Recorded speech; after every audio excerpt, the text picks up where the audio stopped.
యేసుక్రీస్తు నామం మీ అందరికి వందనాలు. మన బ్రతుకు మన జీవితాలు మార్చే మాటల్ని వాక్యాన్ని కొద్దిసేపు చూసుకుంటాం. ప్రకటన గ్రంథం 19వ అధ్యాయము మొదటి వచనం. అటు తర్వాత బహు జనుల శబ్దము వంటి గొప్ప స్వరం పరలోకమందు ఇలాగ చెప్పగా వింటిని, ప్రభుని స్తుతించండి. ప్రభుని స్తుతించమనే పదం దిట ఫుడ్ నోట్స్ ఇచ్చాడు. కింద ఉంటుంది, 2 నంబర్ ఉంటుంది. ఏమంటే హల్లెలూయా.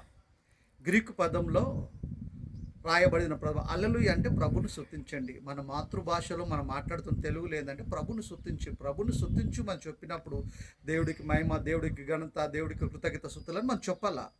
కానీ వీళ్ళు ఏం చేస్తారు, అనేకమైన సంఘాల్లో వీళ్ళు హల్లెలూయా చెప్తారు, వాళ్ళు హల్లెలూయా చెప్తుర్రు కదా. విద్యార్థులకు విద్య చెప్పే మాస్టరు గుడ్ మార్నింగ్ చెప్పమన్నప్పుడు పిల్లలు కూడా good morning sir, good morning teacher అని చెప్పాలి తప్ప వాళ్ళు కూడా గుడ్ మార్నింగ్ చెప్పండి అంటే దానికి మీనింగ్ లేకుండా అయిపోతుంది. హల్లెలూయా హల్లెలూయా అనుకుంటారు తప్ప బైబిల్లో ఏముందో అనే విషయాన్ని పరిశోధిస్తలేరు చాలామంది. యెషయా గ్రంథంలో కూడా 34వ అధ్యాయం 16వ వచనంలో కూడా యెహోవా గ్రంథంను పరిశోధించి చదువుకోండి, మీరు అన్ని పరిశీలిస్తూ బైబిల్ చదవాలా, మనం ధ్యానించాలా. ప్రభును స్తుతించుడు అంటే ఫుడ్ నోట్స్లో హల్లెలూయా అని పదం ఉంది. ప్రకటన గ్రంథం 19వ అధ్యాయం మొదటి నుంచి మనం చదివితే వెంటనే ఏముంది అక్కడ, రక్షణ, మహిమ, ప్రభావము మన దేవుడికే చెల్లును అంటే దేవుడిని గణపరుస్తురు, స్తుతిస్తురు. అక్కడ దాని అర్థం అది.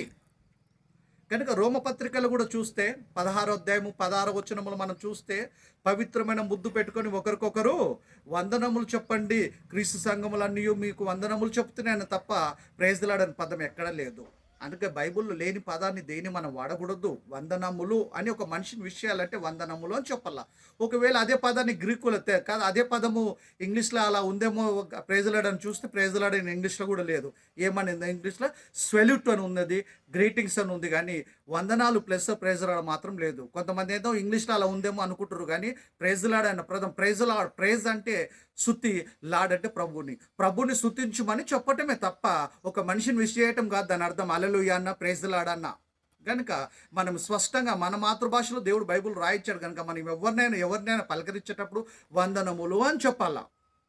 ఎలిజబెత్ దేనికి మరియమ్మ తల్లి కూడా పోయినప్పుడు కదా, మొదటి అధ్యాయం 40వ వచనంలో కూడా వందనములు చెప్పిన వెంటనే ఆమె గర్భంలో ఉన్న యోహాను గారు సంతోషంతో ఆనందంతో గంతులేసినట్టు బైబిల్లో రాయబడింది.